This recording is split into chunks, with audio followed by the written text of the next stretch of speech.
Hello, everybody, and welcome to Power Rankings for Week 4 of the UFL season. And after a finally very competitive Week 3 in the UFL, there's a lot of movements, including a new team finding themselves at the top spot. But before I dive right into it, I want to quickly say if you are new, subscribe, it's greatly appreciated. Leave a like and comment down below your thoughts and opinions and your own Power Rankings as well. With all that being said, let's jump right into it. We kick things off at number 8 with the Memphis Showboats, the losers of the Tank Bowl last week, and it was at least a competitive game for Memphis, but there were still some costly mistakes that led to the loss, including EJ Perry throwing 2 interceptions, one of them being a pick six that was the de facto stealing of the game pick six. But overall, it was a showing that I kind of expected out of Memphis. They're still struggling on the ground with both Prince and Jackson having to combine 30 yards on 21 carries, which has been a detriment to this offense. The defense played fine overall in the showing that definitely could have gotten the win, but it was still an offensive showing that lost them this game. The defense allowed only 120 yards through the air, but the ground defense did lack a little bit, giving up 118 yards and 4.7 yards per carry. It was a lack of penetration from the front seven that has also been costly for Memphis throughout the season so far, as they have another game with no sacks. It's kind of hard to say where this team can improve because similar to last year, it feels like that they're reaching their peak early in this season, but who knows? Last year it took them until like week 8 to put up 20 points in a game. They're still on that same track this year, but nonetheless, Memphis comes in at number 8. Number 7 is the Houston Roughnecks, and they got their first win much earlier this season than they did last year, and it was in large part thanks to that defense, who has been one of the bright spots in this year's team, including Leon O'Neal, who had the game-sealing pick six in this one. And again, the defense has not been the issue with Houston this year. It's been the offense, and another week they leave things to be desired. But with Nolan Henderson coming in and leading another touchdown drive, they officially have him as the starter going forward, according to the post-game press conferences.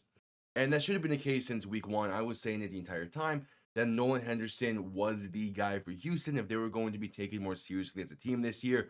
Instead, they decided to go with Anthony Brown, and that's not been working. So now Henderson gets a full game behind center next week to be able to see what he can do. And I do think it will be to the benefit of Houston.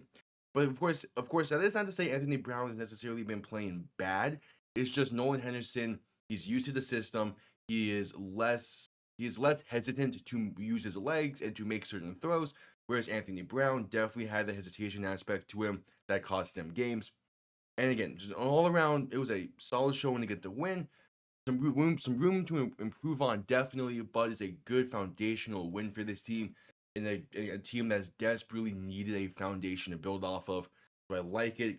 Kind of wanted them to put them a little bit further, but decided just to move them up one spot to number 7. Number 6 is the San Antonio Brahmas. They came so close to getting the first win on the season, but it was a showing that definitely looked a lot more like last year's Brahmas team compared to the first 2 weeks, but it still wasn't the greatest showing from them on the offensive side. But again, signs of improvement, which is the key thing. Kellen Mond looked more comfortable behind center, throwing for about 61% completion and a touchdown to Anthony McFarland, and Anthony McFarland finally getting a bigger role in the offense. He had 54 yards on the ground, he had that touchdown grab, and him being a massive factor in this offense is going to really help out this offense. Mond also led a great drive to set up what would have been the game-time field goal at the end of regulation, but it was missed wide left. The defense both got him back into this game with the pick six and the 2 sacks that led to a blocked field goal early on in this one. But in the end, football is decided by all 3 phases of the game. And Donald De La Hoya, I'm just not sure how great of a kicker he can be. Obviously, he has the great leg, he can be a good kicker, but there's one thing where if you're missing a 53-yard kick by an inch, by a yard, and another if you're missing it by 5 to 6, 7 yards even. And I saw Isaac Punts talk about this on Twitter/X earlier the other day, and it's that again, when you get to this level and the elite level kickers, when they miss, they don't miss by much.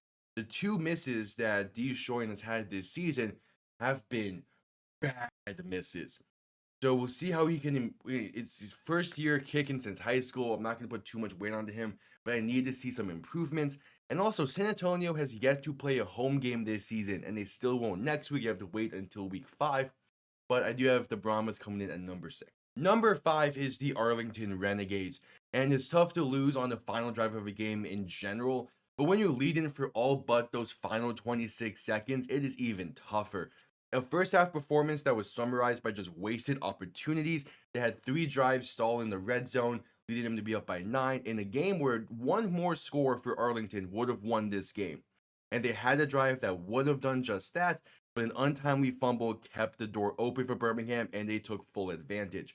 The defense did their job, however, and again, did plenty enough to win this game.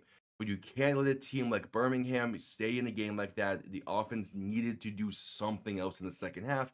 Instead, they got shut out. And a lot of people are talking about that 4th and 6 late in the fourth that got called back due to a false start after the play already happened and was finished. And yes, that was interesting at the time, but it's a case of, again, you don't let something like that define a game. It was still a 4th and 11 afterwards that they failed to stop. Again, they had the 3 drives stall out in the red zone. Any one of those finding the end zone would have won them this game. And them getting shut out in the second half. I'm not fully blaming a rule-based call on Arlington losing this game. They made plenty of other mistakes to lose this game, and thus they fall in the power rankings down to number 5. Number 4 is the Birmingham Stallions, and hey, that's one way to win your home opener, but definitely a game that especially Skip Holtz probably wanted it to be a little bit better on their side.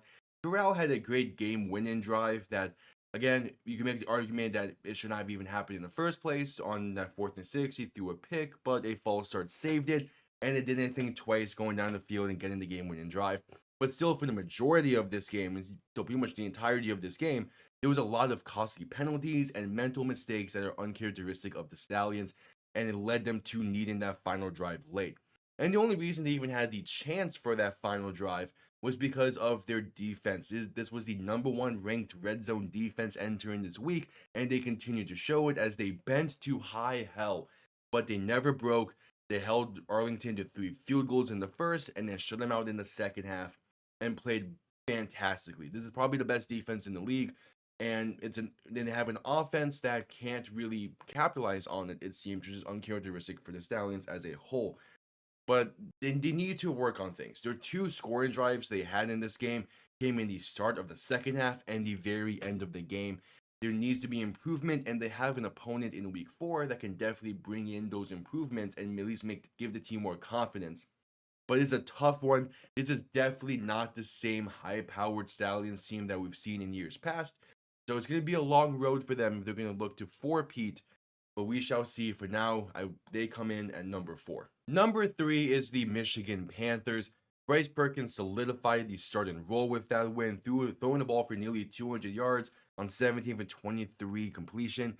And he did have that costly pick 6 that got the Brahmas back into this game, but his legs were a massive factor in getting this win. He had 2 touchdowns on the ground, and again, his legs did wonders in this game like they have been all season.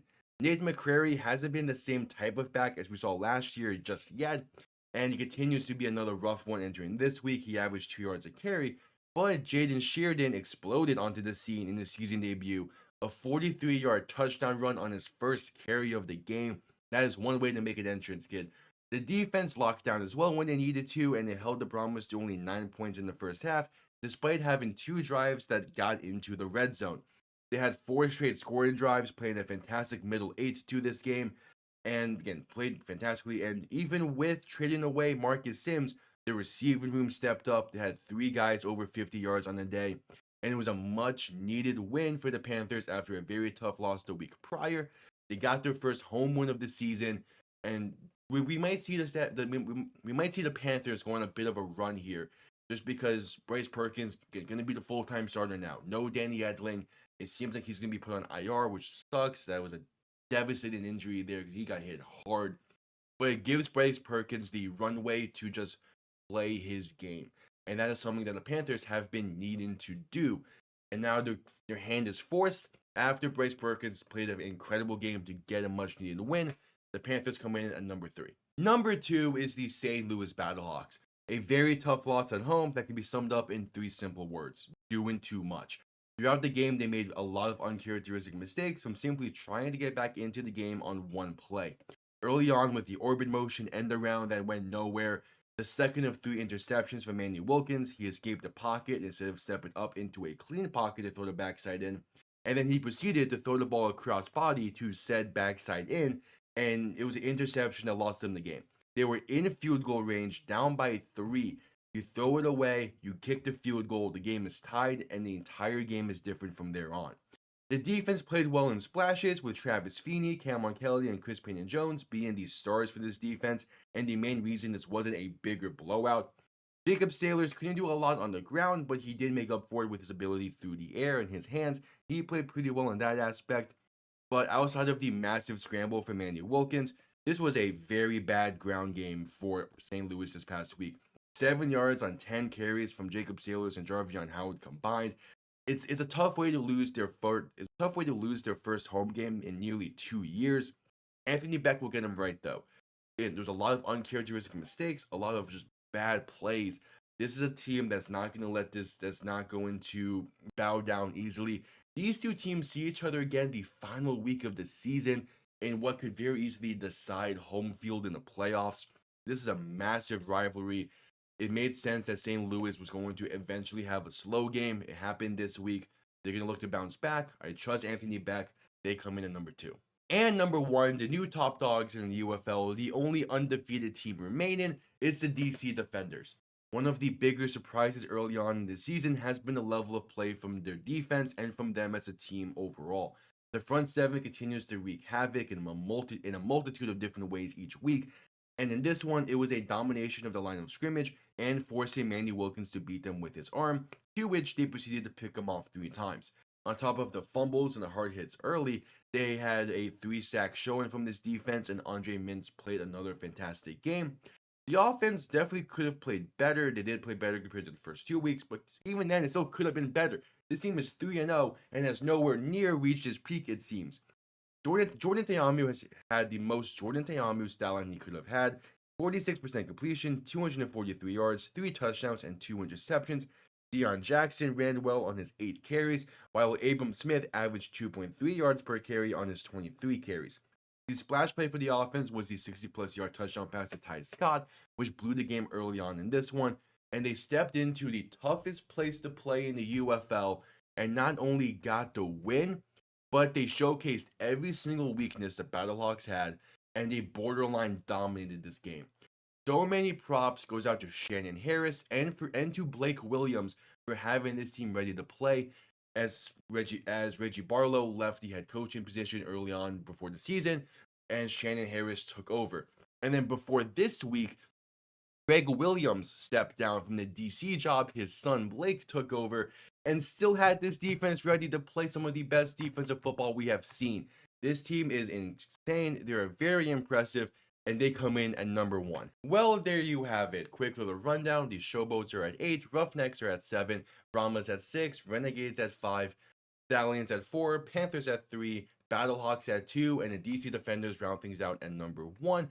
Once again, thank you all for tuning in, and I'll see you all next time. Have yourselves a damn good one. Peace.